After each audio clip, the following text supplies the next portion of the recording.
As far as anything beyond that, I'll tell you what I tell our players, which is put it into our feedback. There's a nice feedback menu. You click it, you type in whatever you want in there for whatever we're going to do next. So this seems like a perfect time to talk about the enemies as they're coming down with the storm. Yep. We see some larger guys here, there's some smaller guys, and you guys kind of have fun with it. There's a tongue-in-cheek nature to the enemy types, like there's a guy who throws a baseball at you, who's presumably a pitcher for a professional baseball team and is now a zombie who's wearing his face as a hoodie. But talk me through the enemy types. Do we start seeing much larger enemies later in the game? We do. So in this case, we haven't spawned any of our truly big monsters. These are from sort of the Husk variants, and Husks represent sort of the basic creature type. They come in hordes. You have to deal with them en masse. Then we have the Huskies, which are bigger. They're more bullet spongies. They're there to be at the forefront.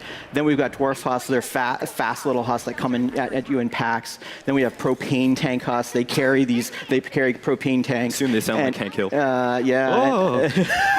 And they will lob those propane tanks into your base, so you want to destroy them before that.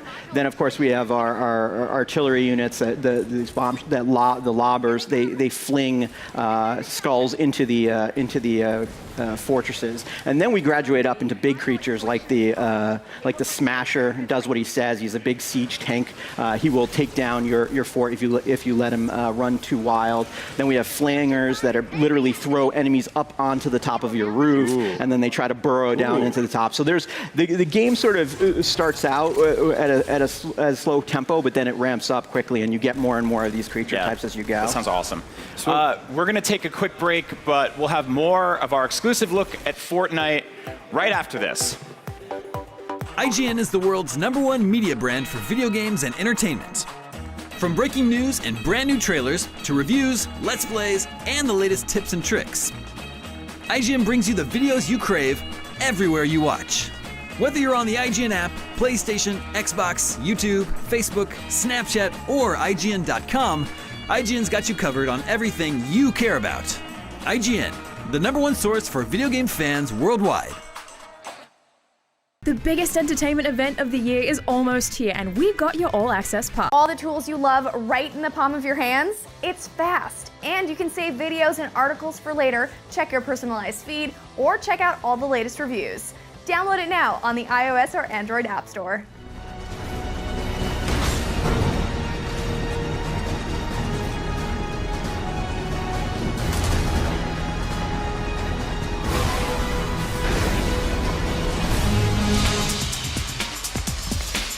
Welcome back to IGN Live at E3. Our coverage of the Microsoft press conference starts soon, but first, we're continuing our exclusive look at Fortnite with Darren and Zach. Welcome back. We were just going through that demo. We're going to start it up again, and I just want to know everything about this game, as much as I can get out of you while you're here. So we went through the character class types. We talked about the just insane amount of weapons. We talked a little bit about the enemy types. Let's keep going from there. We saw some of the smaller ones. I want to know, do these guys get like a text when you start building something and they just hate you and they just, like, what's their problem with you? The initial part of the game sort of begins to explore like what causes the storm, but it really is like trying to figure out what happened to the people, and then ultimately like they think it might be sentient, and so therefore it reacts to what the players do. So when the players are trying to build something or turn on one of their piece of technology, the storm shows up and it attempts to stop them. So this character's using these abilities in addition to the weapons they have, and that's all relying on a system called energy, which if you don't use it, you lose it. So talk me through the abilities, especially combat. Yeah, absolutely. So as we were saying before with their classes, like all the characters have 3 additional abilities, and then generally they have some passives that work together. And so those enable the characters to just do things in a pinch. Like we're watching the Outlander right now. He has everything from his rocket punch to effectively a micro teleport where he gets to leap away, which you just watched him do that. So it really take advantage of the class abilities is the proficiency. And in this case, we're seeing, I'm going to pivot a little bit and say you're seeing some of the gadgets that are available to the players as well. That was awesome. Yeah, they just dropped an airstrike to clear out some of those creatures, and prior to that, the Outlander was healing himself with his adrenaline rush. And so there's just, you basically get to mix and match your gadgets with the class abilities. In this case, the Constructor, I don't know if she's going to deploy one of her gadgets, but she has something called the base, and when she drops the base, and it's a little bit to the right of that footage, it enhances all the worlds around it, so allows the player to say like, nope, the storm is now coming in for the west. I'm going to drop this base, and I'm going to enhance all the walls along that. So allows players, the builders, to really alter their strategy depending on the storm front. I really love the art direction in this game. It's Me too. Almost, yeah. It's almost slapstick at times, especially with these sort of like 1950s cartoon bubbles popping up everywhere. How did you guys sort of land on the art style?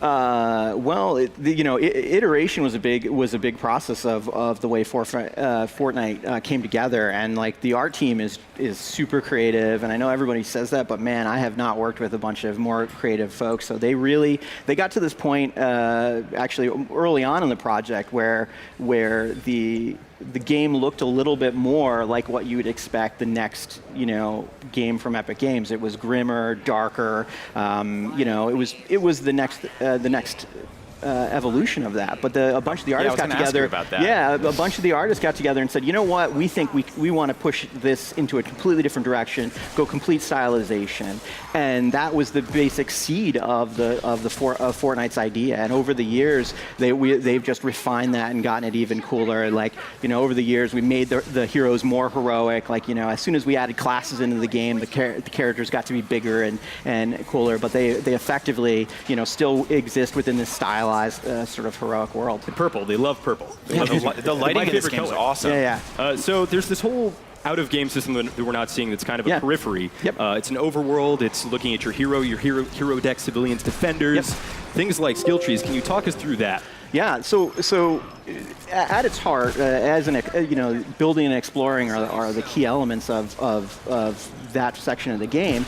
There was the collection nature of it, and we were like, well, how can we sort of push collection in terms of just finding widgets to craft, but also into the gameplay as a whole? And so at the top of it, we sort of went to this card system that enables you to have schematics to build or even heroes to advance. And so you collect those these heroes and then you advance them, and they can all be leveled up and effectively evolved into more powerful forms of themselves. And over time, they grow in power and they can be collected like rarity, just like items. So you can take an uncommon hero who you really like and really like their skill set and level them up to the power level of something like a legendary hero? Well, there's basically you can transform other cards into additional cards over time. So basically you take that power and you either recycle it and gain XP and rewards from it, or you put it in the transformation and you create an amalgam into a new form.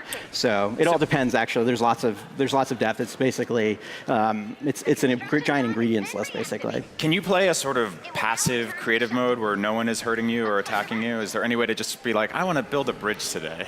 Well, there's certain mission types that basically enable players to sort of wander the world a bit more and sort of explore. But true creative mode, we don't have in this version of the game, at least from what I consider that as a definition. But it is actually one of our #1 requested features, and like all things, it's on the list, and we'll probably explore it one day.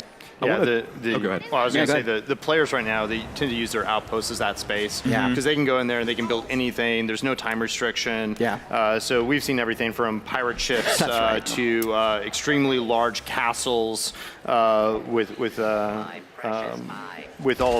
just all sorts of variety. That's got to be such a sort of fulfilling thing to enable the audience with these tools and then just kind of sit back and like proud parents and be like, look what you built. It very much is. Yeah, that's actually my favorite part of the game, and actually going through on July 25th when we're gonna take the sticker off and people can stream, people will finally see some of these amazing things, because we've been able to watch it. Like we'll clone whole accounts and then look at what people have built in their outposts in these giant fortresses. But finally the players can do that themselves and stream it and show off all the cool stuff that they've been making. So do you hope that people will maybe be like, hey, this is how I built built this thing. This is how you can build it. Yeah. Is that going to be easy for people to kind of communicate with each other? Yeah, I mean, that is absolutely the hope. I think there's a high level of virality around the cool stuff in Fortnite, and people will be able to show that off. It's like, let me show you the death machine that I built, and as it's grinding up creatures, and I think then they can show off the strategies that have. And I think that's going to be one of the most fun parts of the game. So you guys have announced pre-orders and founders packs. Yep. But talk to me about the overall monetization. Will this game at its heart be free to play, or do you need to purchase? Because I know there's this kind of aesthetic monetization system in similar to like an Overwatch loot box scenario. Yeah, our ultimate goal, like straight up, and I want to make sure that everybody knows, is like we made a free-to-play game, and sometime in 2018 it's going to go free, without a doubt. But we wanted to offer the ability to get in on the Founders year this year, and we're going to do lots of cool stuff for people who want to get in. I mean, I am constantly hit up for people to like, hey, I want to get into your game. How do I get in? All the time. And finally, we're just like, you know what? We'll just let people in, and then when we're ready to change over into true free to play, we will. But this year allows people to sort of get in, and if they want to hang out until 2018 when we open the doors for everybody, that's actually cool too. And I assume that enables some cool post-launch content. Because this strikes me as a game that is very much a service, and you're playing with your friends, playing the new expansion, whatever that may be. Do you have any idea what that will look like? I mean, you haven't even launched the game, but I always ask this question. Can you guys outline your next 20-year plan? We could talk about maybe the next 3 months. What we're really excited about is right at launch, bringing some events online that allows players to actually interact with the world in new ways that even the players that are currently in our online tests haven't seen yet. And so those are some things we're going to enable. So specifically, the storms are going to become more alive. They're going to start doing some more interesting things, and the players are going to have to start interacting with those. There's going to be some unique rewards that come up because of that. Along with that, along with that feature, we also have something that is going to start allowing players to visit each other's outposts while they're offline, and to be able to potentially defend those outposts against the storms with their friends. And so then they can come back, they can see what other people have done, they can actually defend it, they can actually play it, and then they can rate it. And then you'll be able to come back in, and your outpost will be defended, and you'll be able to see some of the cool things that happened while they're defending, and then be able to get some rewards on the other side of that. Very cool. Yeah, that's important. Like, we wanted to give more places for players to show off their creation. So the next 6 months after launch, we're going to focus on stuff like that. So your fort will kind of persist a little bit, because I know at the end of the match you build a new one going into the next zone. But absolutely, in the Storm Shield area, that's always persistent, even at the launch. Like, that never goes away. That's always your place where you can build and make bigger all the time. That happens right at the very beginning of the game. And you get multiple of those as you kind of move through. So your the initial solutions that you use for building, they'll change over time as more monsters are introduced, and then you'll have to be able to react to those. And so you'll learn as you go on. I really love a lot of the traps that we've been seeing in the demo in the last minute or so. We've got the floors with the spikes that jut out of them. There's like tripwires and mines. Did you find plans for these in the wild? Like, how many? Okay, I'll put it this way.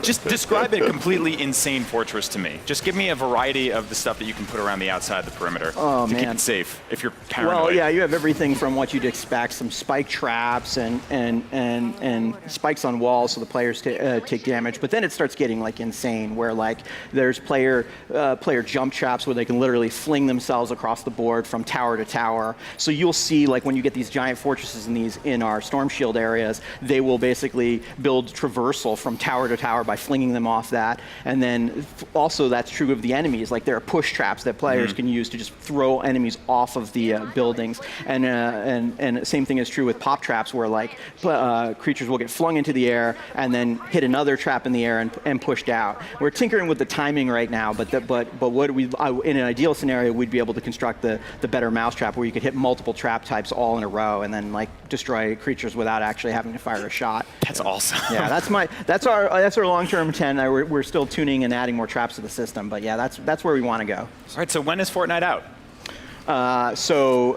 We are out on July 25th. We are out PC, Mac, PlayStation 4, and Xbox One.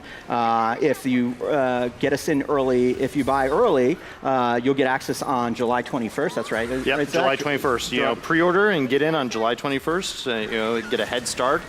before anybody else. Build that stairway to heaven before anybody else. No, that's right. That's right. Thank you guys so much for coming by.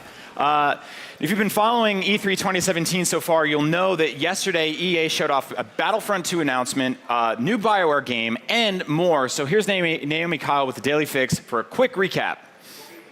The most magical video game time of the year is here. It's E3, and this is the press start part of an awesome week on the Daily Fix presented by the Marines.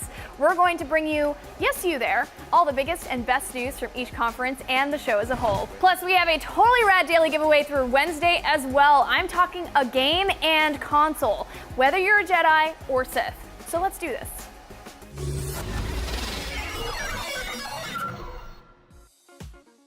Whoa, man. For the first time in Battlefield history, women will be playable characters in Battlefield 1's expansion called In the Name of the Tsar. About dang time! On top of that, the DLC will feature 6 new maps, as well as additional vehicles and weapons. Oh, and the night is dark and full of Battlefield 1 this summer, as 2 new night maps are coming to the shooter too. Pew pew pew! Madden 18 wants you to have clear eyes and full hearts this year. What appears to be inspired by Friday Night Lights, the new long shot campaign mode in the football game focuses on a young player trying to make it to the NFL. It's up to you whether he does, but no matter what, we can all enjoy Moonlight and Luke Cage actor Mahershala Ali because he's in the game. Super dig it. It Takes Two in the new game from Brothers creator Josef Fares. No, I'm not talking about the Olsen twins. You see, A Way Out is a co-op adventure game following 2 inmates named Leo and Vincent as they try to escape from prison. The catch is, you must play the game with a buddy through split screen or online. There's no way out of it. Mass Effect and Dragon Age developer BioWare has a brand new franchise, and I couldn't be more freaking excited. Called Anthem, the game world apparently has a wall that protects people from scary stuff. Think more monsters than White Walkers, but all Anthem got was a brief tease because more will be unveiled at Microsoft's presser tomorrow at 1. Need for Speed Payback? More like EA's Need for Fast and Furious. The E3 demo for the racing game showed off a mission called Highway Heist, and man, it looked like a scene ripped straight out of the film franchise. But hey, I'm not gonna complain unless the game won't shut up about family and let me drive. Free Star Wars Battlefront 2 DLC will be. That's right, EA is avoiding the dark side of the Force to provide add-on content at no additional cost. First up will be Finn and Captain Phasma as heroes, along with new planet Crate and a space map above the planet Dakar. There's also a new multiplayer trailer for the sequel showcasing a battle on Naboo. But sadly, no Jar Jar. I'm so sad. Now this is the giveaway you're looking for. Thanks to the Marines, we're giving away a game and console of your choice. That's right, Xbox One, Xbox One S, PlayStation 4, PS4 Slim, or even PS4 Pro. All you have to do to enter is fill out the form in the link on the screen here or in the video's description, where you'll also find official rules for the giveaway. No Jedi mind tricks to it. And that's your Daily Fix for June 10th. Now that you're all caught up on EA's E3 press conference, be sure to stick with us here at IGN for all of your live coverage of E3 2017. I'm Naomi Kyle. Don't forget to download the official and upgraded IGN app. And remember, you can get your fix anytime online at IGN.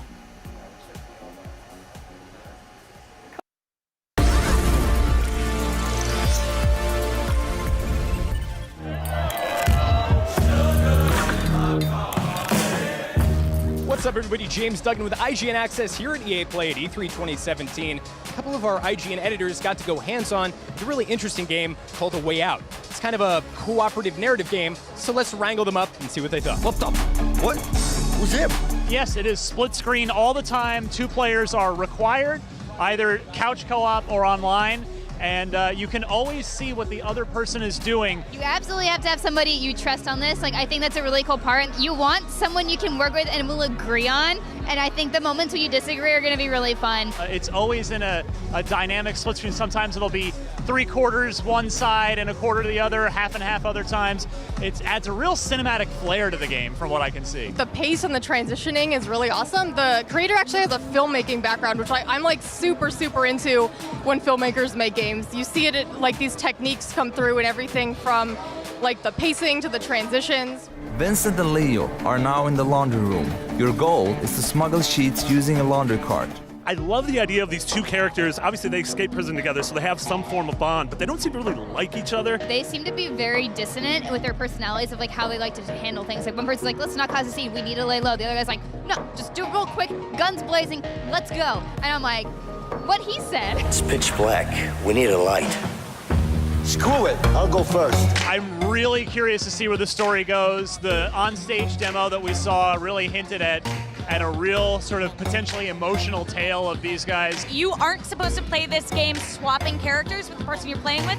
Apparently, playing through this, you're going to get so attached to the character that you're playing that you're only going to feel connected to them, which I think is a really interesting concept. The people who are actually playing have to kind of discuss this, like, this choice that they're going to make, and you can kind of put yourself into the shoes of the characters themselves.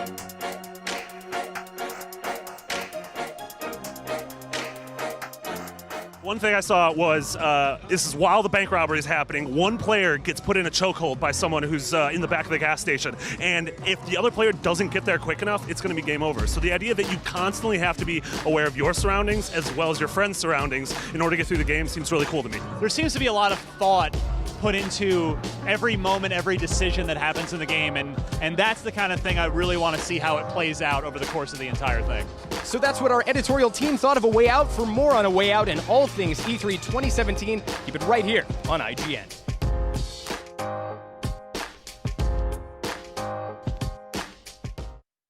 The biggest entertainment event of the year is almost here, and we've got your all-access pass. IGN live from San Diego Comic-Con. World premiere trailers and breaking news as it happens. The biggest stars and the world's best cosplay. IGN live from Comic-Con. Coverage starts July 19. Two friends, one controller. IGN's Link Together turned Zelda Breath of the Wild into a co-op experience where Link is controlled by two players via splitting the Joy-Cons. Hyrule becomes a much more dangerous place, and friendships teeter on the edge. Check out Link Together Thursdays at 3 p.m. Pacific. IGN is the world's #1 media brand for video games and entertainment.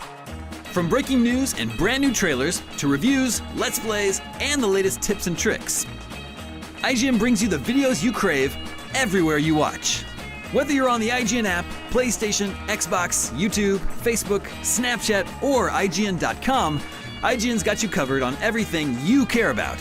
IGN, the #1 source for video game fans worldwide. Did you know that IGN has an app that gives you all the tools you love right in the palm of your hands? It's fast, and you can save videos and articles for later, check your personalized feed, or check out all the latest reviews. Download it now on the iOS or Android App Store.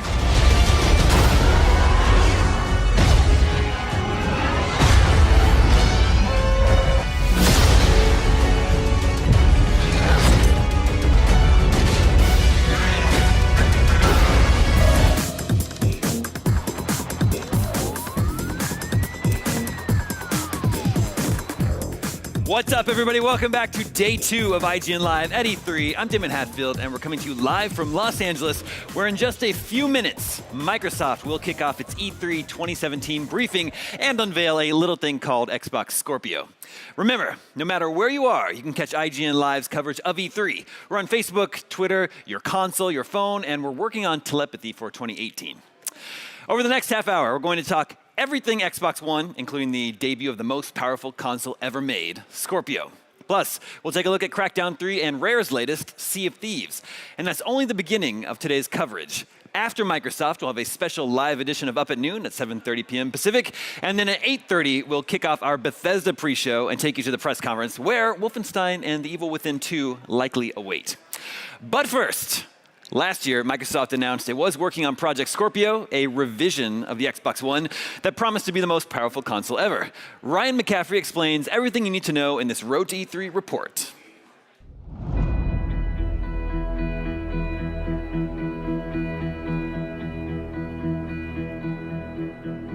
Project Scorpio, as no doubt most of you know by now, is Microsoft's successor to the Xbox One, but not a generational successor. It is a mid-cycle upgrade in the same way the PlayStation 4 Pro is. It promises, nevertheless, to be the most powerful console ever made, with all sorts of fancy numbers thrown at it that should help a lot of games run very, very well in 4K.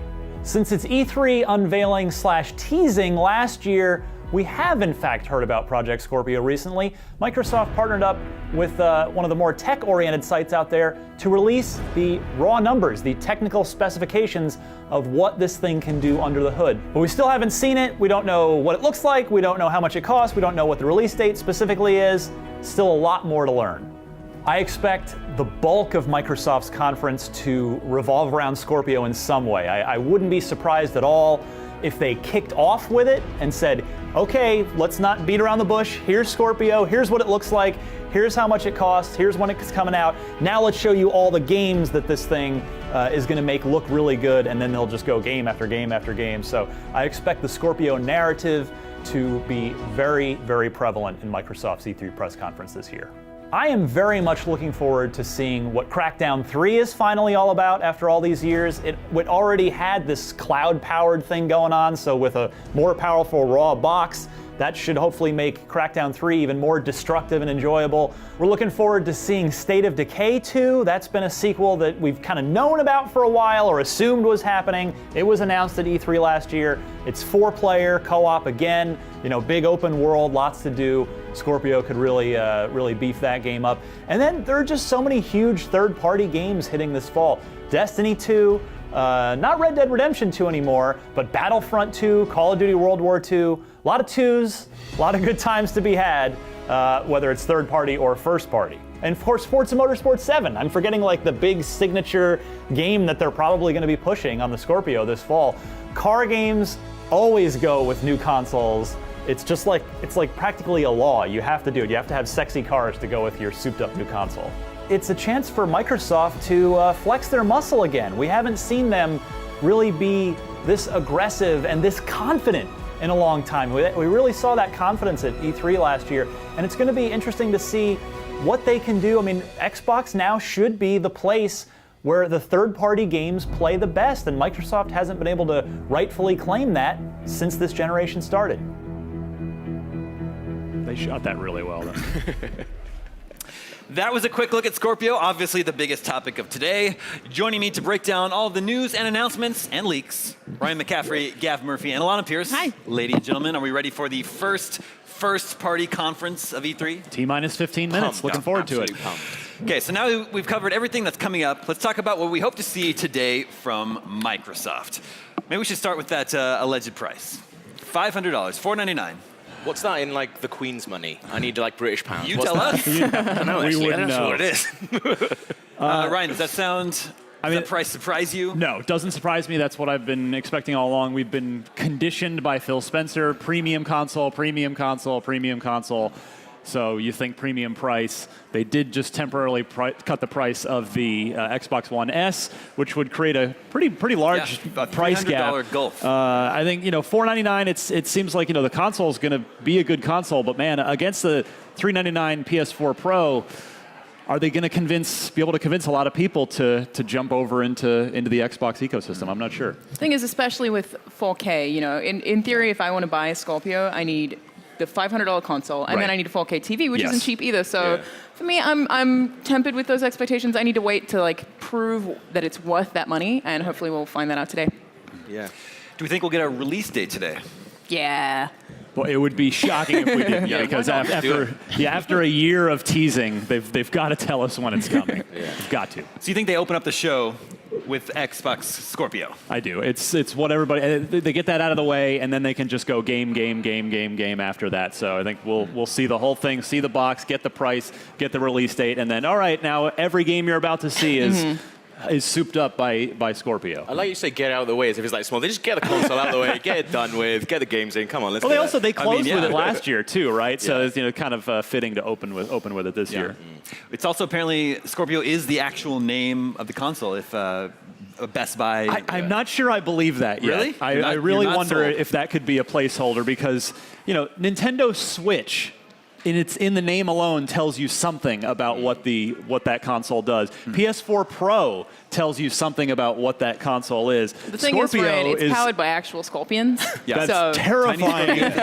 Don't crack it open. It's the most organic console ever made. Yeah, so I don't know. I guess Xbox One S, that doesn't say anything. True. I call it a Scorpio. It's cool. Scorpio's a badass, right? Yeah, that's true. What do you, in terms of games, what would really get you excited to play with the power of Scorpio, Gav? I guess it's got to be Halo, man. They've got to do something with Halo. You think we're going to see Halo today? I think it'd be really silly not to. We were warned not to expect anything Halo-related. But that's probably why, though. I think they're probably trying to play it cool and be like, no, don't expect Halo. boom, Halo straight away. Yeah. I think Forza Motorsport 7 is a really good way to show off graphics. We already know that Car racing games always do the job. Exactly. So I'm expecting that really early on. But I think Crackdown will do a really good job of that as well. If we see Crackdown 3, it'll be open world. It's really destructive. We're going to see a lot of explosions and chaos. I think those are really good ways to show off Scorpio. The one we're forgetting to mention that I think it's not quite top of mind, but I think it probably will be by the end of this conference in another hour and a half, 2 hours, State of Decay 2. Yeah. I mean, that was a game, we just got that CG teaser last year, but the original game is so well liked, the mechanics of it were so good, that is a game I think that is primed to really make the leap from just cool game that got a lot of neat stuff right with the first game to just turning into a blockbuster with the Well, sequel. they did say we can expect State of Decay 2 to be more AAA, which I don't know what that means entirely, but bigger budget and probably looks prettier. It should mean fewer bugs, because as great as State of Decay was, it was a very, let's say, lacking in polish. Yeah. Gav, for you, in your mind, what would make the Xbox Scorpio a must-buy? Like, you just have to have this upgrade. As in games? Yeah. Man, I think like a really cool sports game. Like, I think like if they show off like some kind of like mental Madden stuff, Yeah. I think because Madden looks amazing. I was watching it on the EA stuff yesterday. Exactly, like, yeah. The new like story mode looks really, really good. And I think like that, as well as like, I'm not really into racing games, but it does show off like how good a console is for a racing game. But I think like a really cool like FMV style like Madden would be really good. Yeah, they did mention. EA did mention yesterday that they were using their sports games to take advantage of Scorpio. Yeah. What about Need for Speed Payback that they showed yesterday? Yeah, that looks really good. I guess like, yeah, I mean, it's a bit sillier. That's what I like about it, because I'm just not very good at racing games. And same with like, I'll look at like Forza Motorsport and be like, yeah, that's really nice. Like, poof, straight into a wall. Yeah. And then you have to drive for 15 minutes straight, and you're like, wow. Yeah, I'll watch somebody else drive. I'll be better at that. Yeah. I'll be a passenger. Well, one of the games we hope will benefit from the extra power of Scorpio is Crackdown 3. Here is everything we know so far about the open world mayhem. Means Forza Horizon 3 can be bent to your desires like never before in the series. Combined with dazzling visuals, outstanding sound design, and well-honed driving, the results are fantastic. There are times I feel the only way... Obviously, not Crackdown 3. Unless the game has changed, I don't know. It's changed a I didn't lot. even notice. I know we haven't seen it It's been a couple while, years since but- we've seen Crackdown 3. But while we reset, we can talk about Crackdown 3 for a minute. I think it's been since summer 2015 since we've seen that game. Yeah, lots of people like really, really into that as well. Yeah. Like, Yeah, that beta never happened, or at least hasn't happened yet. Yeah, it's crazy though, because a couple of people in the office have played it. People have played it 3 years ago at Gamescom, so it's like, how have we not seen anything of it since then? It's insane. I think we have our clip ready. We can throw you to Crackdown 3 now. Some people look out on the city and just see lights. I see lives, Agent, burning with hope for a better future. Now, we haven't heard too much about Crackdown 3 lately, but the last time we got hands-on time with it was at Gamescom. They had a demo that was multiplayer. You got to blow up a whole bunch of buildings. It was really, really awesome and showed the power of the clouds. Seriously, though, that cloud computing thing sounds really freaking cool. And when they showed how many more processes they could do while blowing up all these buildings at the same time in a multiplayer setting, stuff like that just looks awesome. I am seriously really stoked for this game. The original Crackdown was really, really exciting because you could just make a big pile of cars, blow them all up, and it really showed the processing power of the 360. And it was awesome to see developers kind of having fun with this sandbox where you were basically a super soldier that could throw cars. Now, they're resetting with Crackdown 3. They have some of the original devs again, bringing back that heart, and it's going to be interesting to see what they do with next-gen hardware like the new Xbox.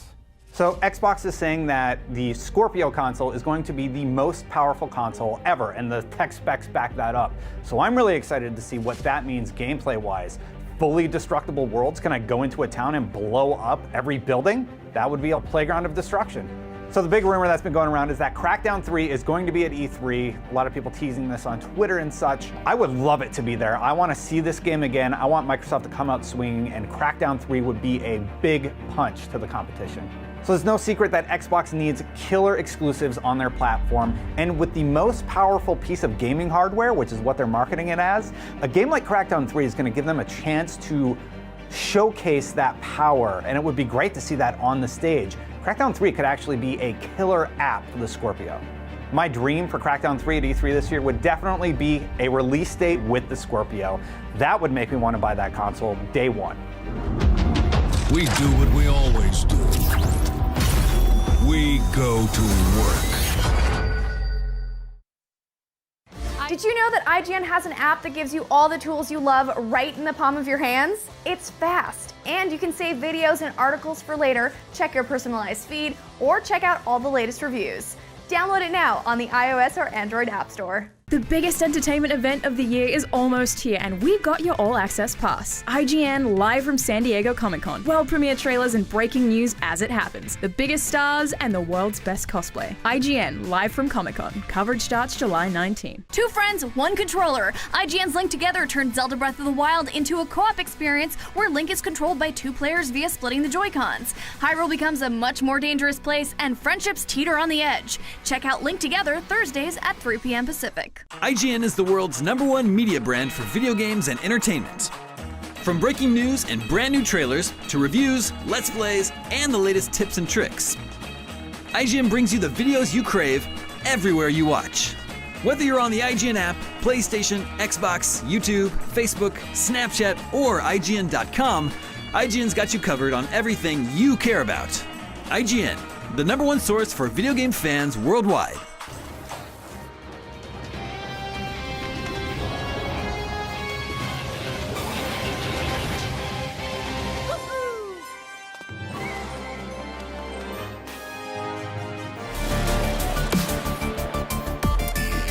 All right, Microsoft will kick off its press conference in just a few minutes. Don't go anywhere.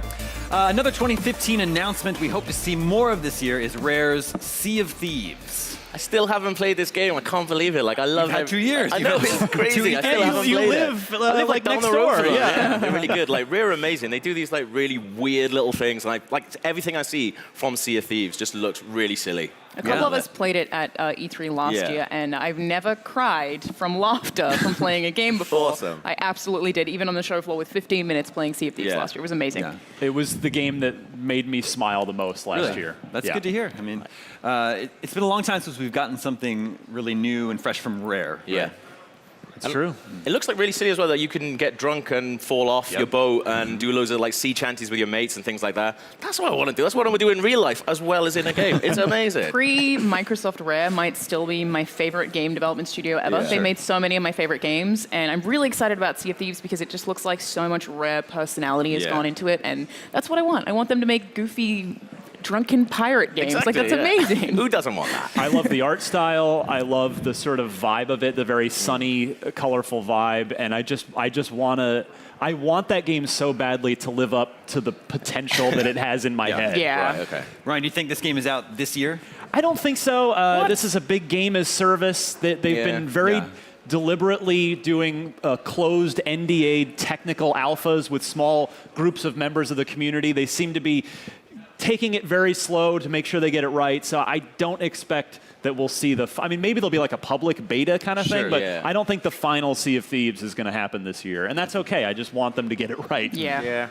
If this isn't this year, you think Crackdown will be their big first-party release this year then?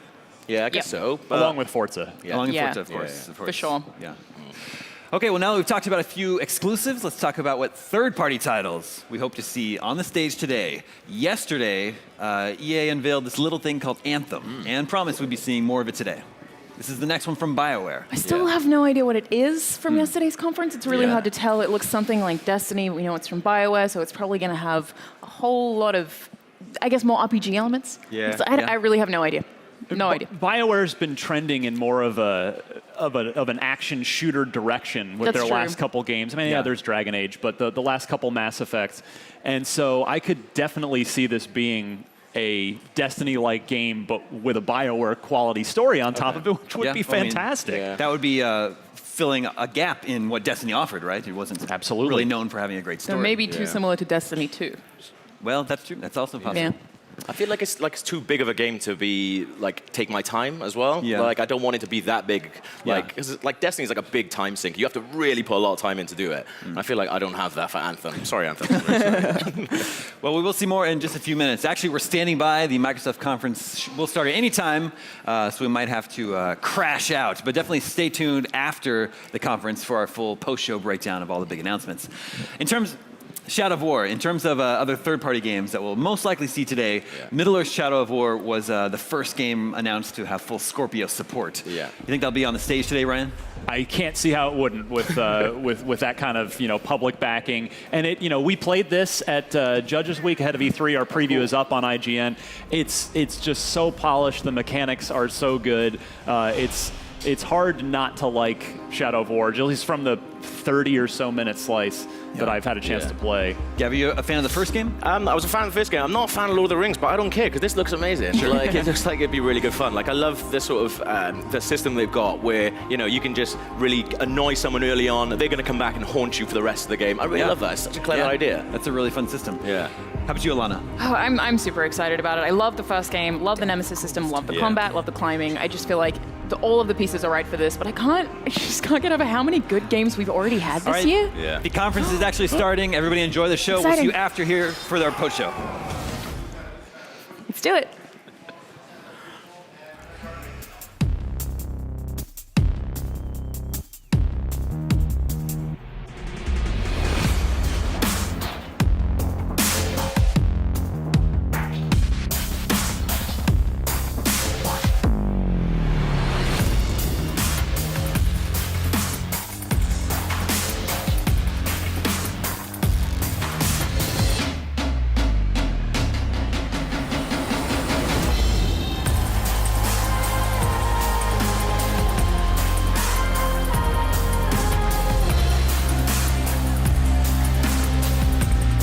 This is the 2017 Xbox E3 briefing.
Ladies and gentlemen, the head of Xbox, Phil Spencer.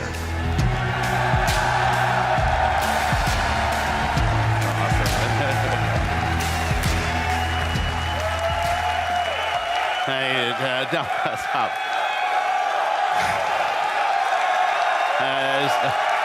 Okay. Good afternoon. To those of you with us here in person, watching on this incredible 4K screen, to the millions watching us around the world or TV or online, and to those of you watching and interacting on Mixer, on behalf of everyone on Team Xbox, welcome to E3 2017.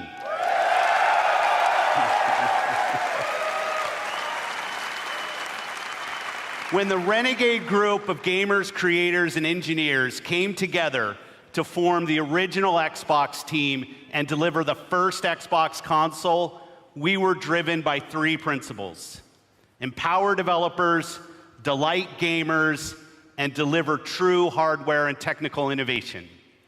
The original Xbox team lived by the mantra, there's no power greater than X. And today, we are proud to welcome the newest member of the Xbox family, fittingly named Xbox One X.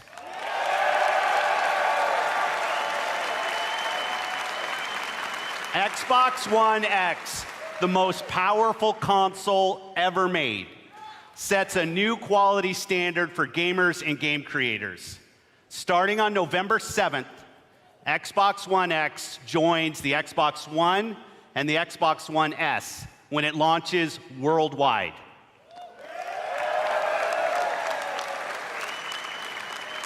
Now, I'd like to introduce one of our leaders in the Xbox engineering team responsible for making the Xbox One experience great for gamers and developers. Please welcome my friend, Kareem Chowdhury, to tell you more.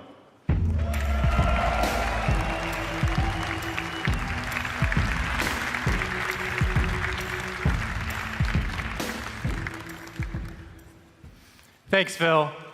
It's an honor to be here at E3 and represent 3 years of engineering the team has done to bring you Xbox One X. From the beginning, our focus on game creators and you, the gamer, gave us 3 big goals we needed to hit: power, compatibility, and craftsmanship. Let's talk power, which starts with the specs. 6 teraflop GPU clocked at 1.172 gigahertz. 12 gigabytes of GDDR5 memory, and 326 gigabytes per second of memory bandwidth.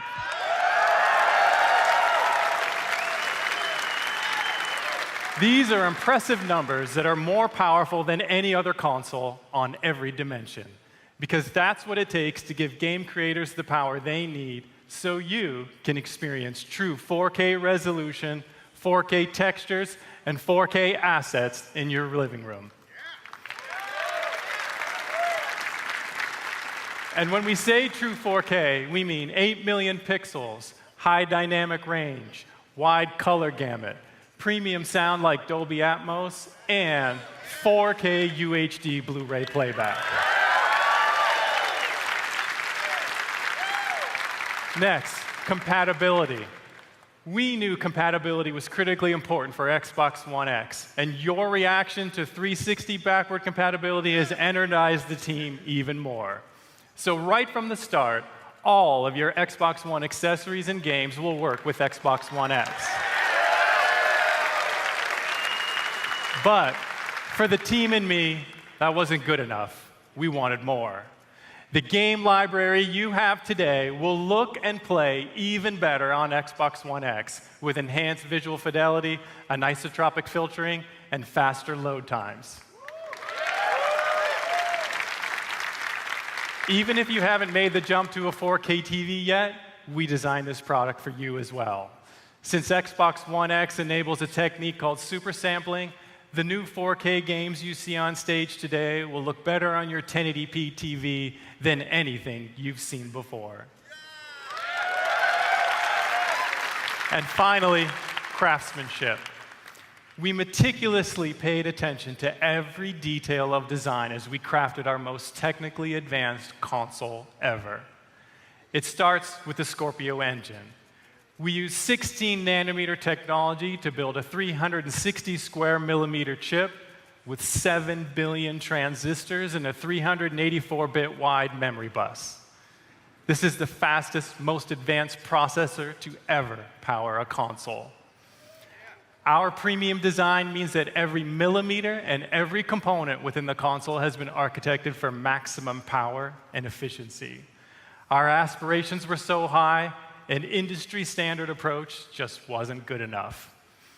The Scorpio engine is so intense that for the first time ever on a console, we're using a liquid-cooled vapor chamber normally reserved for servers and high-end PC cards. An engineer on the Xbox hardware team invented a new power management system so innovative, we named it after him. The Hovis method uniquely optimizes every single Xbox One X at the system and component level to deliver consistent performance efficiently and elegantly. Now, it's easy to think all this technology and capability will mean a bigger console. But again, we wanted more. Not only have we built the most powerful console ever, Xbox One X is the smallest Xbox ever.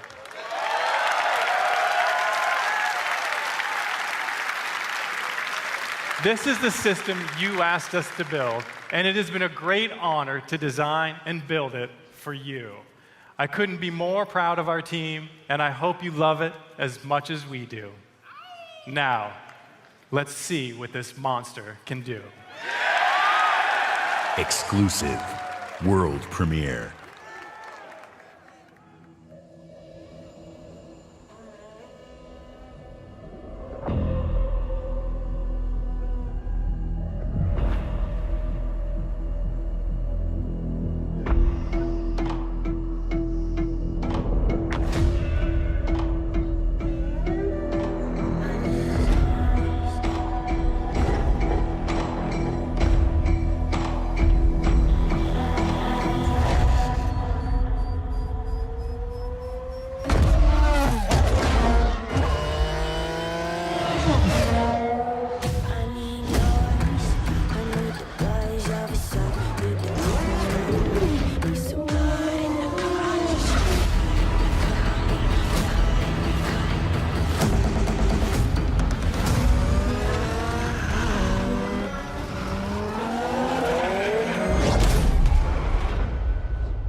Please welcome, from the Forza Racing franchise, Dan Greenewald.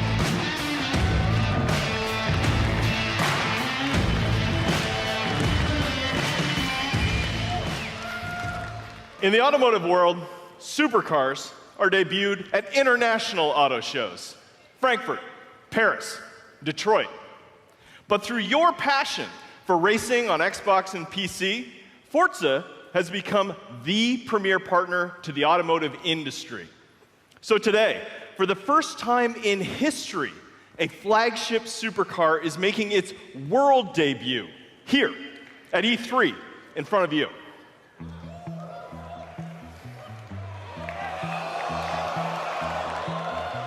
This year, we announced a 6-year partnership with Porsche to bring you amazing experiences, both in-game and in person. Porsche shares our vision for the future of racing and esports. And this car has never been seen outside of the guarded walls of Porsche.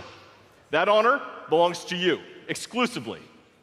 Ladies and gentlemen, may I present the 2018 Porsche 911 GT2 RS.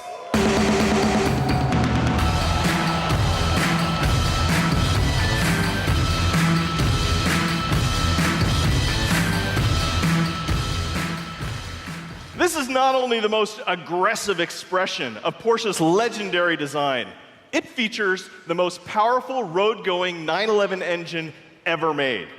Like the Xbox One X, it's a monster. And with over 4.8 million active players across Xbox and Windows 10, Forza is one of the largest racing communities on the planet. You made this historic moment possible. Through your passion for racing, the digital and the real worlds are merging in an unprecedented way. So now, let's take a look at the Porsche 911 GT2 RS in Forza Motorsport 7 running on Xbox One X. I'm joined on stage by two presenters for our Forza Racing Championship eSports series. I'm Shannon McIntosh, professional race car driver and Porsche driving coach. I'll be pushing the GT2 RS to its limits on the sun-baked streets of Dubai. And I'm Verena May, professional racer and stunt driver. I will be fighting to survive dynamic weather in the Nürburgring in this Nissan GTR race car. We start with Shannon in her customized driver on Dubai. Using the power of Xbox One X, Forza Motorsport 7 runs at a native 4K and a rock-solid 60 frames per second. And we have the additional power to deliver shocking levels of detail. Using super high resolution assets, we've recreated the intense feel of one of the greatest driving roads in the world, the Hafid Mountain Pass.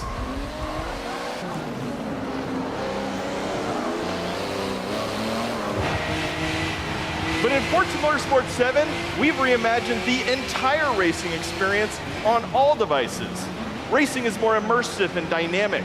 Ominous skies roll in as car parts rattle and vibrate. We've made racing more epic and grand. Race through living environments featuring spectacular vistas and massive scale. You can see we've made racing more dynamic and surprising. Dynamic puddles grow as the storm unleashes its fury. It's more thrilling and competitive.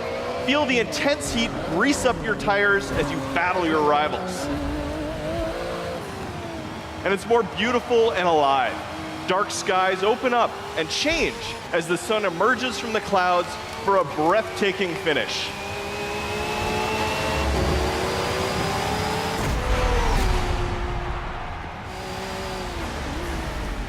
Racing is reborn in Forza. Whether running on the Xbox One family of consoles or Windows 10 PCs, Forza Motorsport 7 is the most technically advanced and comprehensive racing games ever made. With more than 700 cars, it features the largest collection of Lamborghinis, Ferraris, and Porsches ever assembled. Today, you are the first people to see the 2018 Porsche 911 GT2 RS. And this week at E3, like me, you can be the first to drive it. So come experience the most powerful road-going 911 ever made on the Xbox One X, the most powerful console ever made in Forza Motorsport 7. Thank you.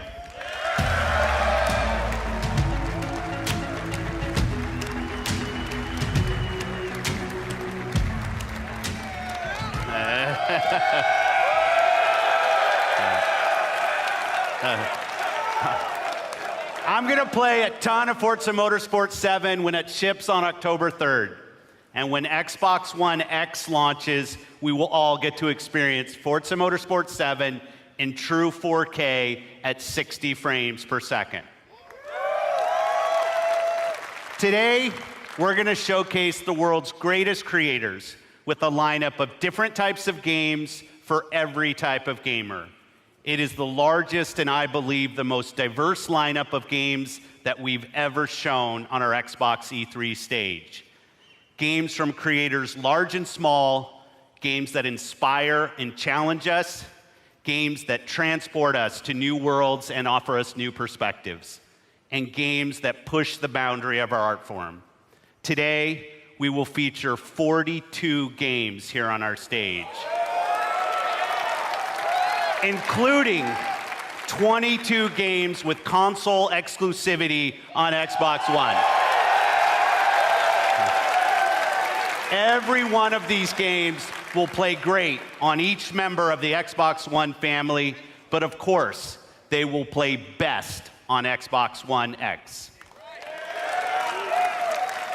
Up next is a game from a creative team that built their franchise on Xbox. In 2010, 4A Games worked with us to launch a single-player masterpiece that I played on Xbox 360. Now, I'm honored to bring them back with the premiere of their next work, running in-engine in true 4K. World premiere.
World premiere.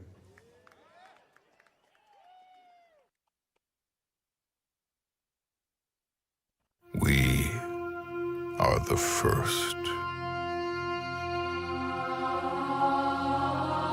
The first to see the gods. The first to tame their beasts. The first to guard the soul from evil.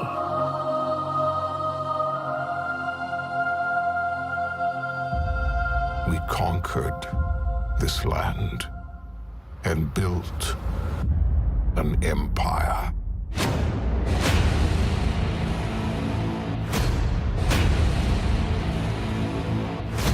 But there are whispers on the wind. A brotherhood born in the shadows.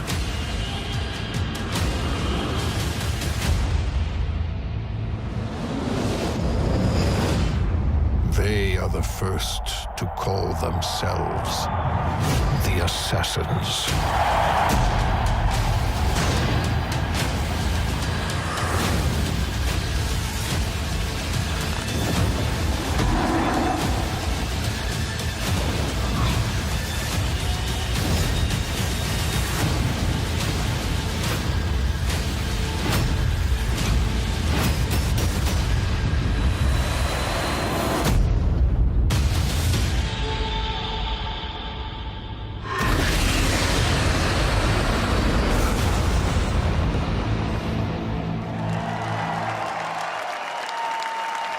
Please welcome, from Ubisoft, Creative Director Jean Gadon.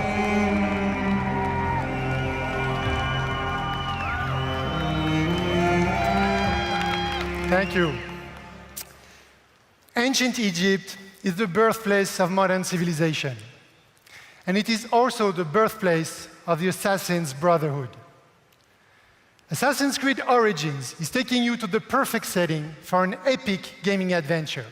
Egypt, 3,000 years of history and mystery at the tip of your fingers. Assassin's Creed Origins is also the story of one man, Bayek.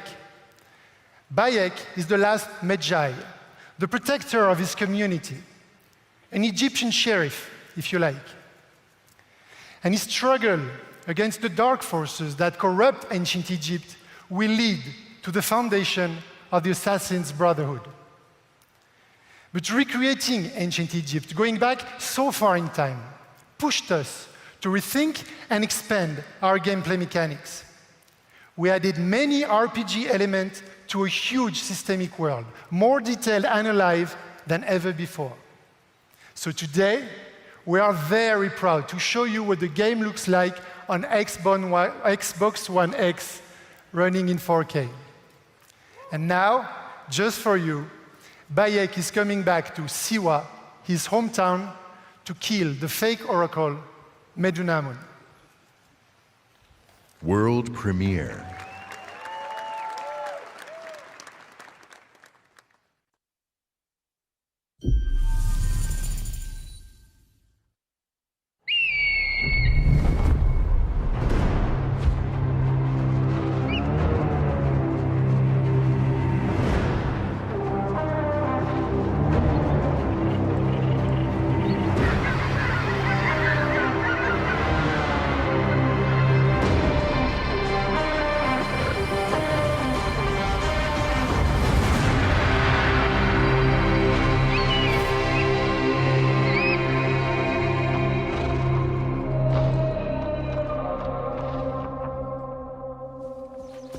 Siwa, my home, the sacred oasis. The Medjay has returned. I thought he was dead.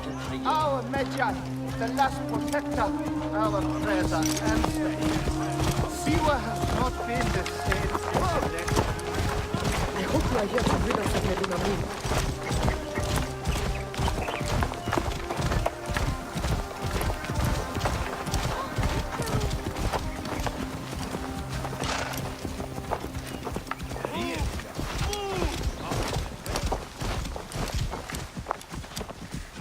Be my eyes, Senu.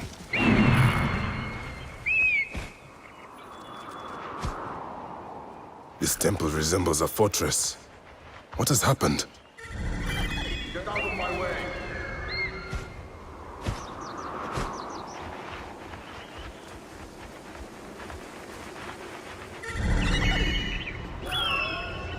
There you are, Medunamon. The next masked one on my list.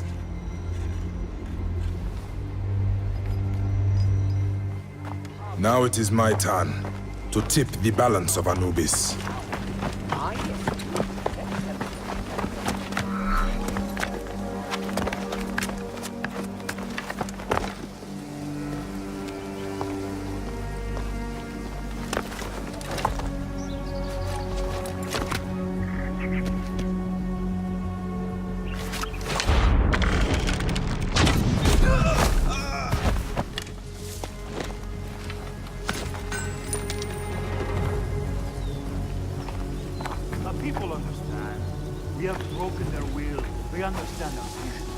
Better be careful here. I should go drop these priests in the desert. Let us stand to take them.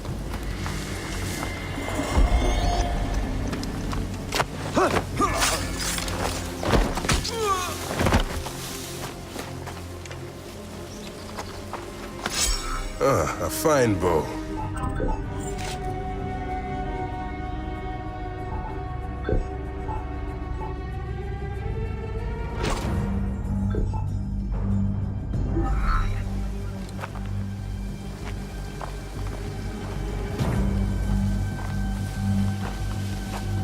If the people see these dead priests, they will surely revolt. It is too dangerous. I will pass for now.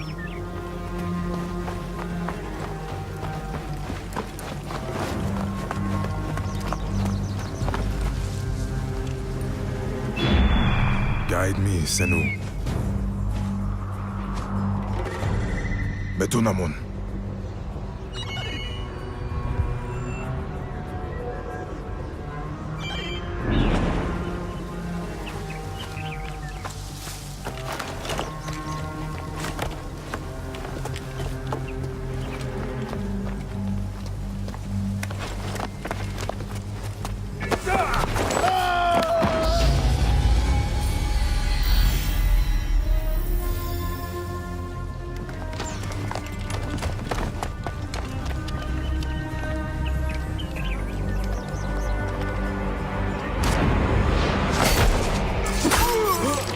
You will die, Medunamon.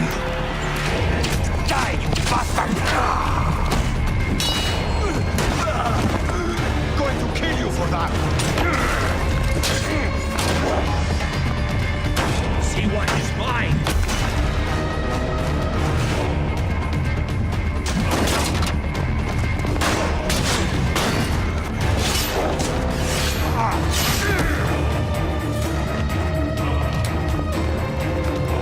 Finally.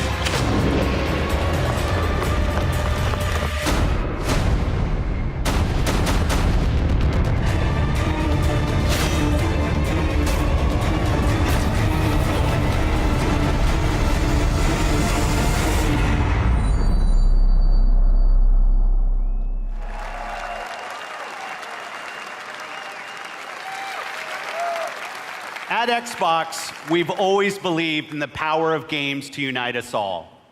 Today, communities of gamers not only play together, they create together and watch together. A whole new genre of games has emerged designed for both the player and the community. And with Mixer, we're innovating new features to make these experiences even better. This one's special. Of all the games in this genre, here is one that the world is having as much fun watching as they are playing. And I can tell you that includes many of us at Team Xbox. The creative director of PlayerUnknown's Battlegrounds is a gamer turned developer who designed this game together with a passionate community. Please welcome PlayerUnknown himself, Brendan Green.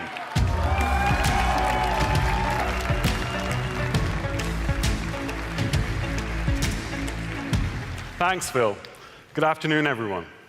PlayerUnknown's Battlegrounds is a multiplayer battle royale where you must fight against 100 other players to be the last one standing. Our team's focus is to bring the most complete battle royale experience ever to console and deliver a great experience across all Xbox One devices. Our development is truly community-driven, and we owe much of our success to everyone who's given us feedback over the past year. With over 3 million PC players to date, we can't wait to bring PlayerUnknown's Battlegrounds exclusively to Xbox One later this year with an update for Xbox One X enhancements shipping with the final version. See you on the Battlegrounds, everyone. Exclusive.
Exclusive.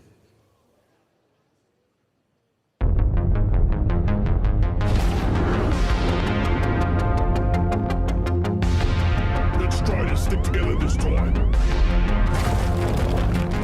Why the apocalypse? No heroics. Get ready!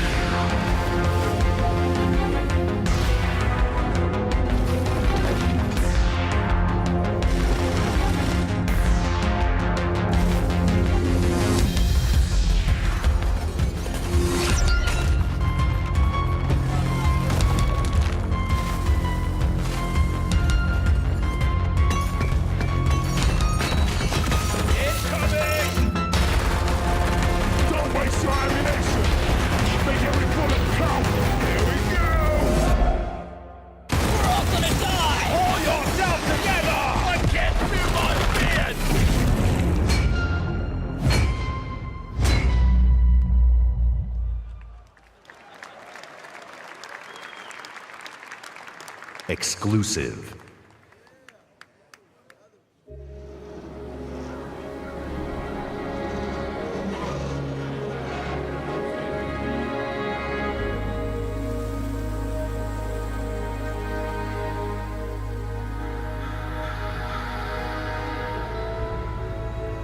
What would you do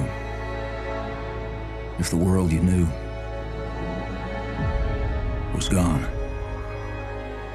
All the comforts, the simple pleasures you took for granted.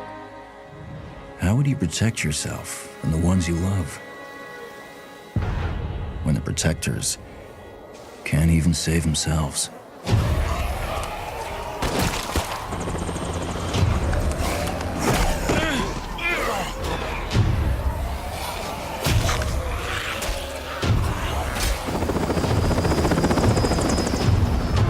Army's pulling out. Come on.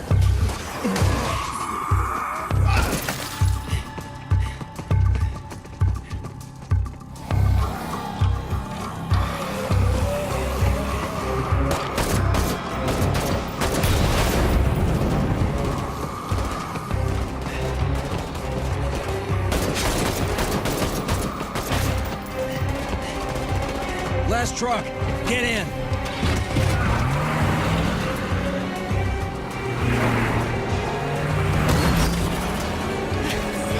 Want some of this? How about you?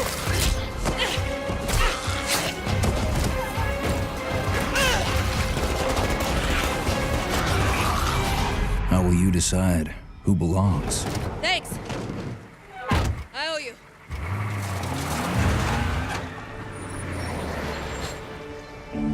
How will you choose a place to call home?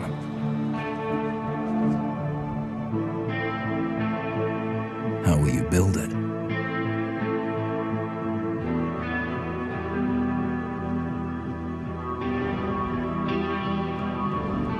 Work together to defend it. From the terror just outside the walls.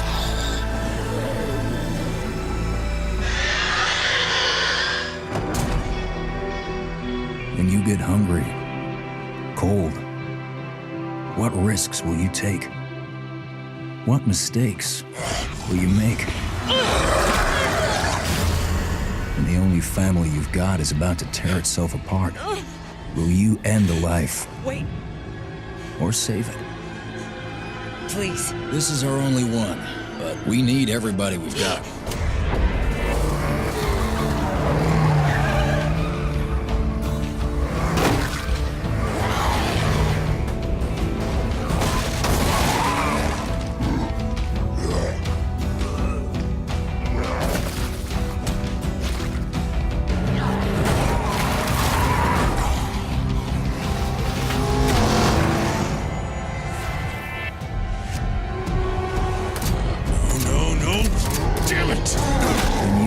Too deep and realize no one gets a second chance.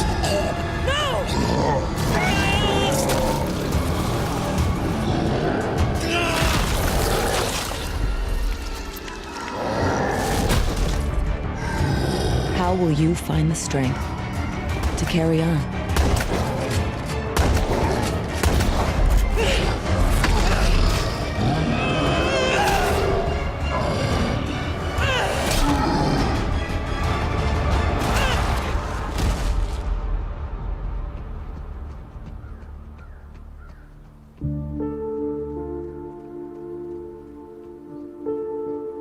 In this world of the living and the dead,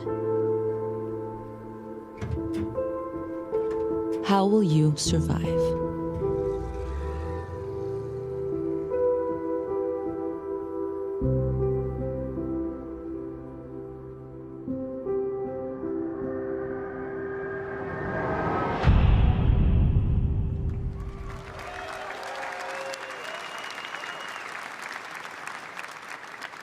Exclusive.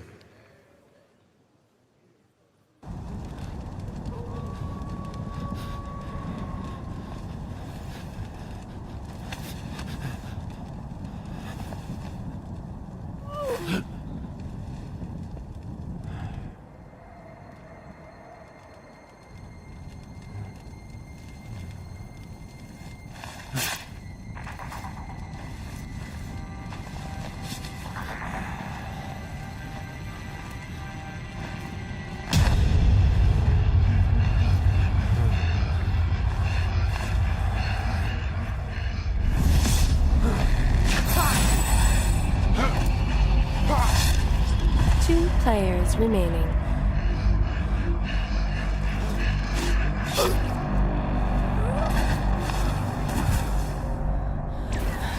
One player remaining. And what a play from the wounded warrior. She was caught in a trap, but she used superior tactics to get herself out of there. She's going to take the win. Let's move on to the next arena. Here we're following Bloody Marrow. There's only 2 players left in this particular map. Those tracks are leading up, but that tree is going to give them direct information. That red outline, there's a mortal unicorn, and he's letting in about 100 meters away now. Looks like he might be crafting or something, but what is this that Bloody Marrow's going to do? Getting ever closer, join that beeline, and now he's going to cloak it up. Is he going to walk in through the front door or what? Looks like he's going to sneak in on the back window. Here we go. Shot in the back. That's one, twice. Immortal's in trouble. Somebody from Mixer decided to chime in.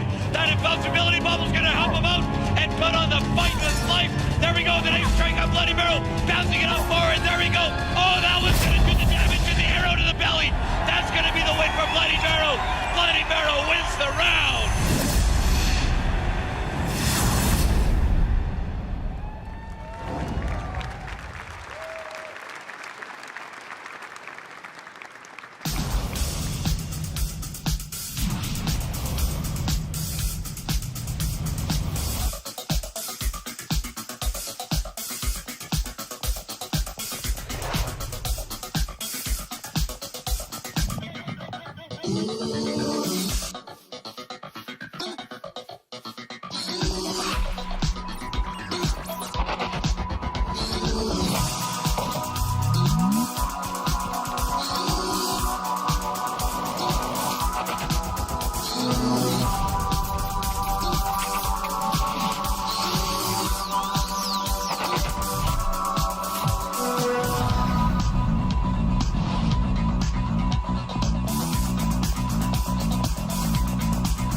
Please welcome, from Mojang, Brand Director Lydia Winters.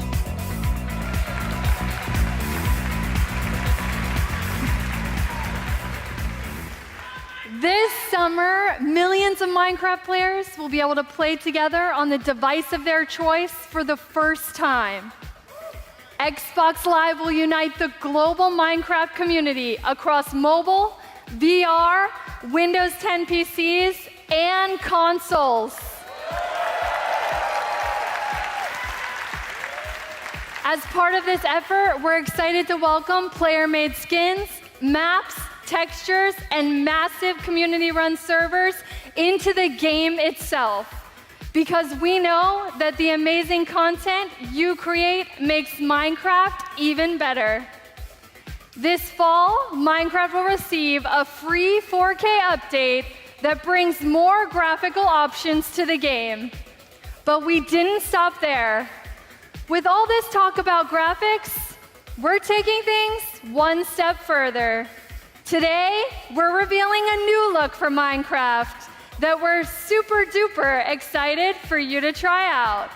One that's inspired by the power of Xbox One X and available this fall. Let's check it out.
Minecraft in 4K. When the Minecraft team showed me the first version of the game in 4K, I was blown away.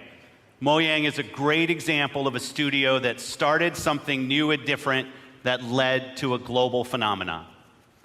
At Xbox, we're searching for games that are fresh, new, and in some cases familiar. That means ensuring that the biggest third-party franchises you want to play are there for you on Xbox One. Of course, you'll find these great games in the Xbox Store, available for pre-order today. But bringing the biggest blockbuster franchise is just one part of the job. Delivering broad, diverse, and new games to Xbox means searching to find unique games from creators around the world that will surprise and delight. To me, these next few games do just that, starting with a game I got to play on a recent trip to Japan. It's hilarious, a little crazy, and a whole lot of fun. Let's take a look at it. World premiere.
Exclusive.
Exclusive.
Exclusive.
We've scoured the globe meeting with creative artists and development teams, and I'm often surprised and humbled by their work.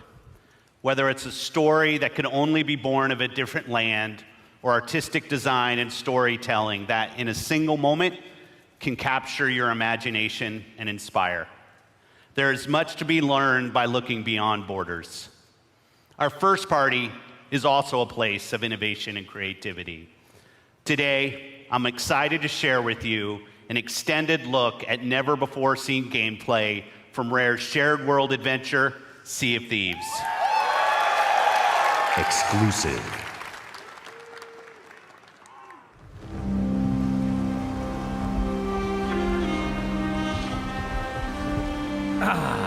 The joy of a new voyage far across the Sea of Thieves.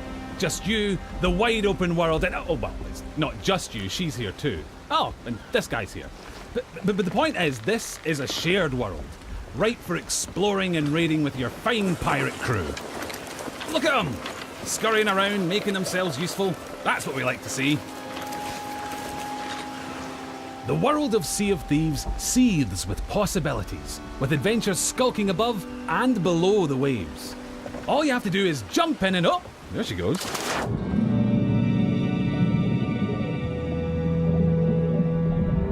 Few things tempt a pirate like the siren song of a lootable shipwreck. Careful though, there could be anything down there. Literally, there could be anything. We haven't finished designing it yet. Joking, that was a joke. Ah, sunken treasure. It's like a pirate performance bonus.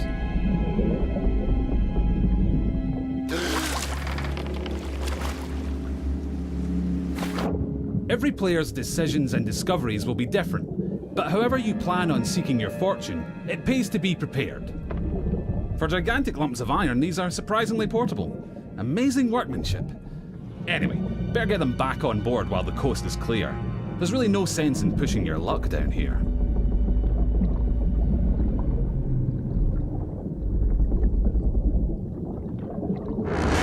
Now that is not a beast you want to pick a fight with.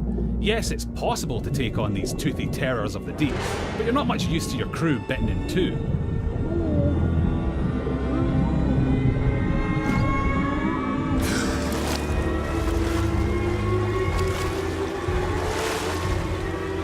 Sometimes a tactical retreat is perfectly acceptable, in the spirit of that legendary pirate captain, Pathetic Dave.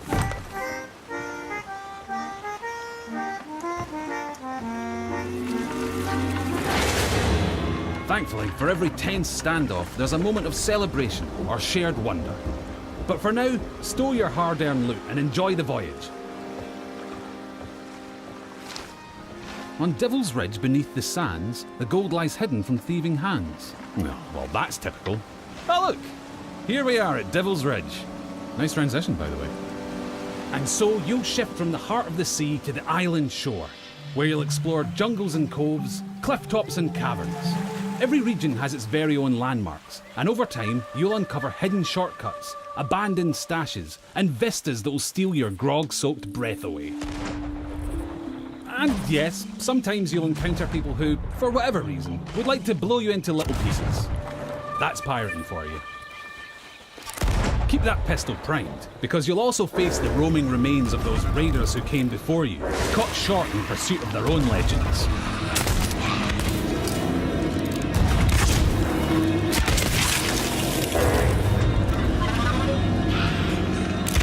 An afterlife of fighting and troublemaking until all your bits fall off. It's what they would have wanted. Now, make sure your crewmates all have a part to play. Yep, that works. And look, he brought the riddle map. Seek the cursed boar shrine where there is no sky. It lies in wait for a light held high. Right, well that's got to be around here somewhere.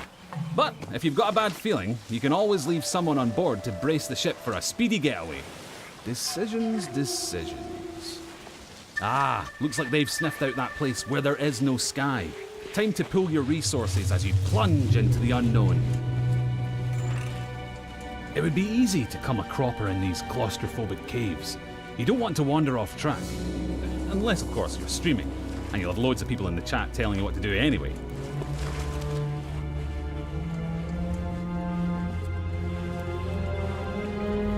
Don't mind that. It's probably nothing. Just kids. Of course, the premier plunder isn't just lying around to be claimed by any old drunken bumbler. You'll need to watch out for likely locations, following your map, clues, and your instincts to make light work of each new mystery. Light work. Little lantern joke there. You're welcome. Anyway, step 11 paces northwest, through the gloom. Dig my chest from its tomb. And with that, we're one step closer to payday. Then again, some of the loot in these parts has lain undisturbed for a long, long time. That has to be the spot. You can practically taste the treasure. Good call on the double-duty shovel work too. That storm outside was nipping at your heels.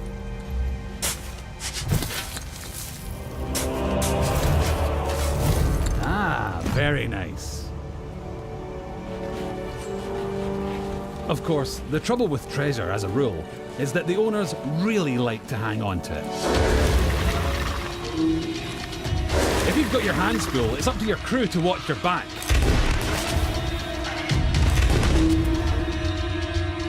And while they're doing that, it's time for another strategic withdrawal with the loot. Nope, not that way. That's it. Easy now. Don't stop, keep going. Almost there. Watch that next step, it's a doozy.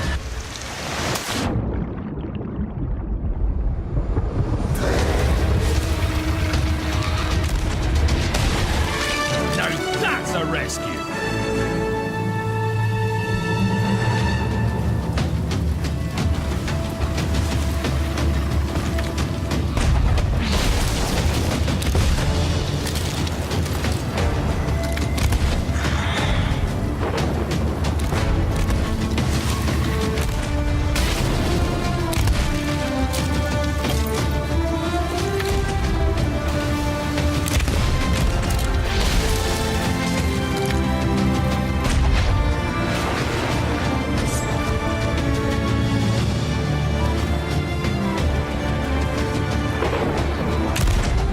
Regularly beat the odds and get chests back to your ship, you'll be able to turn a tidy profit by trading them in at an outpost. That's just the tiny matter of making it through this storm in one piece.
Pirate life is here on the Sea of Thieves, and you can live yours however you want.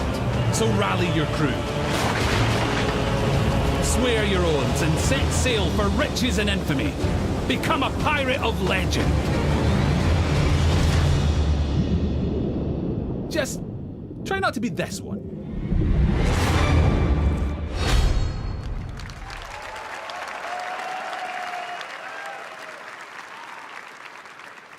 Exclusive.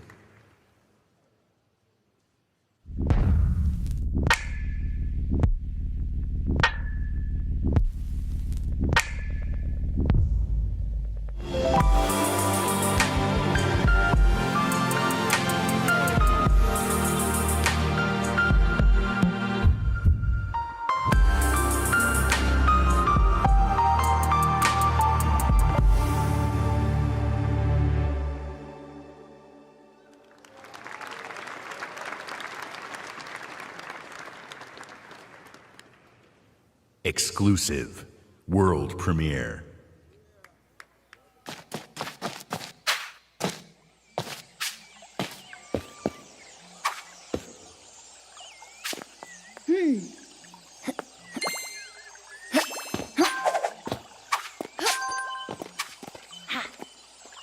Come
on!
Exclusive.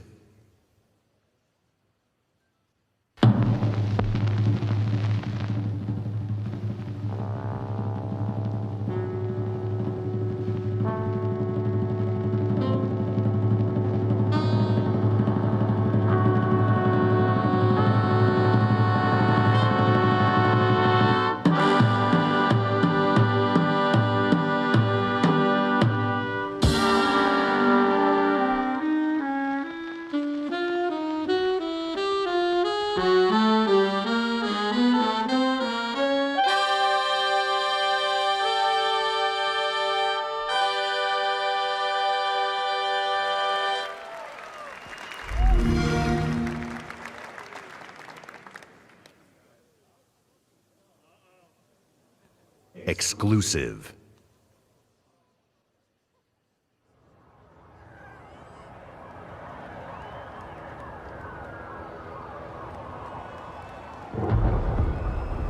Motherfucker. They killed the power around the world. We're gonna light it back up, because this is far from over. In fact, it's only just begun. That's why we brought in you. You got the talent. Now you need the tech. Big things do fall! Today, you throw grenades. Boom! Tomorrow, you'll be throwing cars. Ah! Forget dropping bombs. You're dropping buildings. Now it's time to get to work. Time to step up your boom. It's go time! Oh yeah! Welcome to the agency!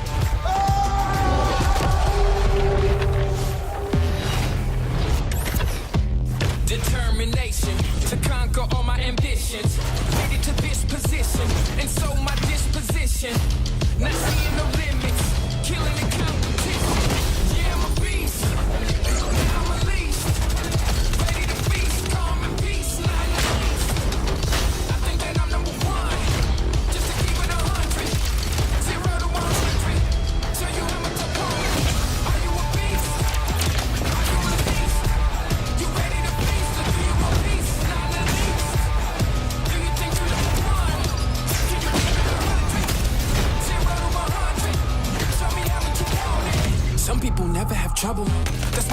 what the struggle is.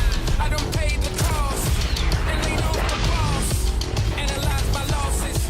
Now I'm taking off. Yeah, I'm a beast. Now I'm released. Ready to feast. Beast, not the least. I think that I'm number one. Just to keep it 100. 0 to 100. Show you how much I'm pouring. Are you a beast? Are you released? You ready to feast? Or do you a beast? Not the least. Do you think you're number one? Can you keep it 100? Are you a beast?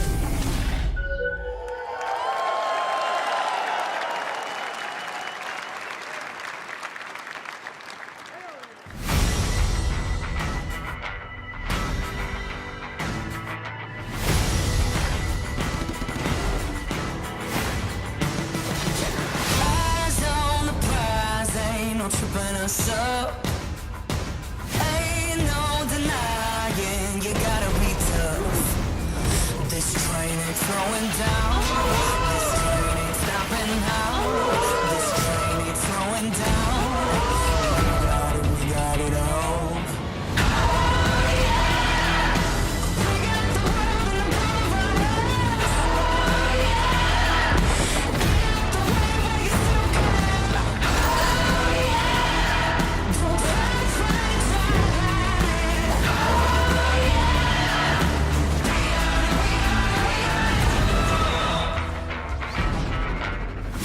Anything you want, yeah, you know that we got it. Hard as we try, yeah, you know you can't stop us. This train ain't slowing down. This train ain't stopping now. This train ain't slowing down. We got it all.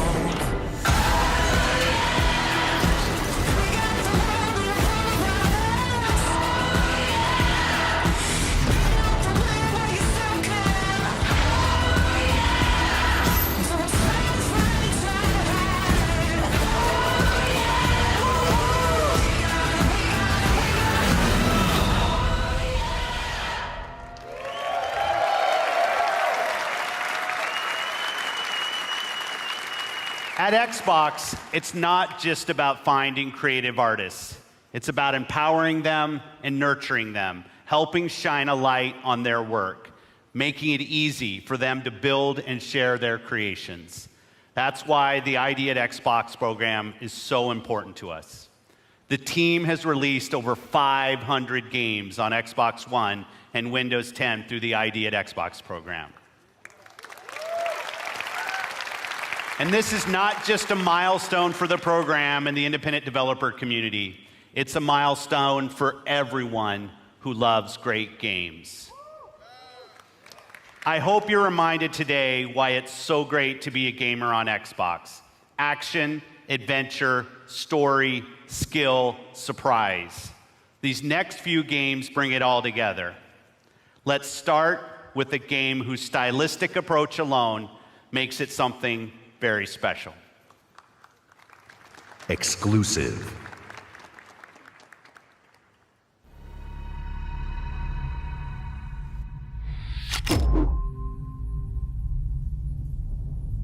The dark is older than the light.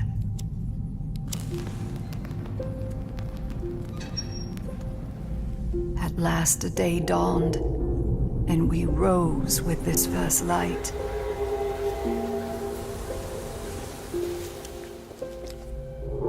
But that light was a betrayal, only fleeting.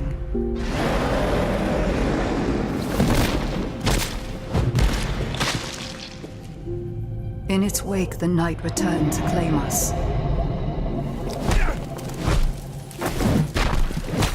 After lifetimes, the light grows again, faint and vulnerable.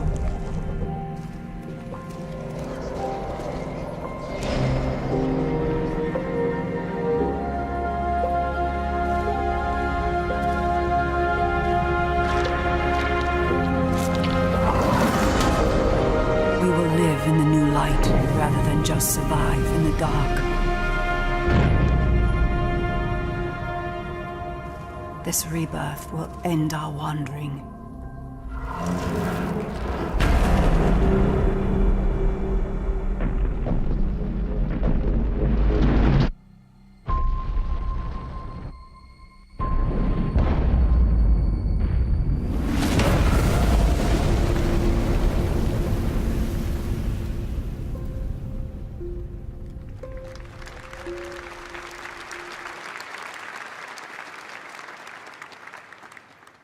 World premiere.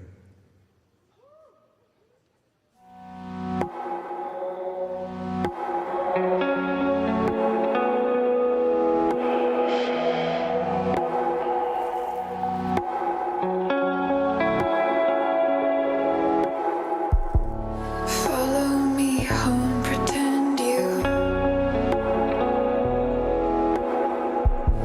found somebody to mend you. I feel numb. I feel numb in this kingdom. I feel numb. I feel numb in this kingdom.